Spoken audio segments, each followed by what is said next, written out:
Salam Indonesia. Anda menyaksikan berita terkini bersama saya, Arna Suputra. Pemirsa, warga terpapar COVID-19 di Bali makin tinggi jumlah kenaikannya. Pada Senin 5 Juli, jumlah kasus hariannya melampaui 400 orang. Korban jiwa COVID-19 juga masih bertambah. Jumlahnya naik dibandingkan sehari sebelumnya. Selain ada tambahan kasus baru korban jiwa COVID-19 pada hari ini juga masih bertambah jumlahnya sama dengan sehari sebelumnya. Pasien sembuh juga masih dilaporkan bertambah 3 digit. Sayangnya jumlahnya lebih sedikit dari kasus baru.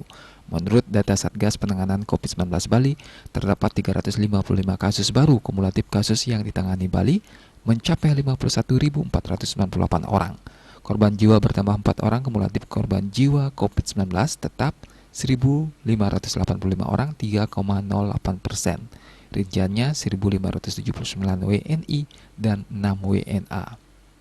Pasien sembuh bertambah mencapai 131 orang, sehingga total pasien sembuh saat ini sebanyak 47.553 orang, 92,34%. Jumlah kasus aktif yang masih dirawat maupun menjalani karantina sejumlah 2.360 orang, 4,58%. Mereka dirawat di 17 rumah sakit dan dikarantina di Bapelkesmas, UPT Nyidah, Wisma Bima, dan BPK Pering. Tiah Dewi, Bali Pos. Untuk mencegah penyebaran COVID-19, ingat pesan Ibu soal terapkan 3M. Wajib memakai masker, wajib mencuci tangan, dan wajib menjaga jarak, serta wajib menghindari kerumunan. Dengan penerapan perilaku 3M, Indonesia segera terbebas virus corona menuju Indonesia maju. Tetaplah bersama Bali TV. Salam Indonesia.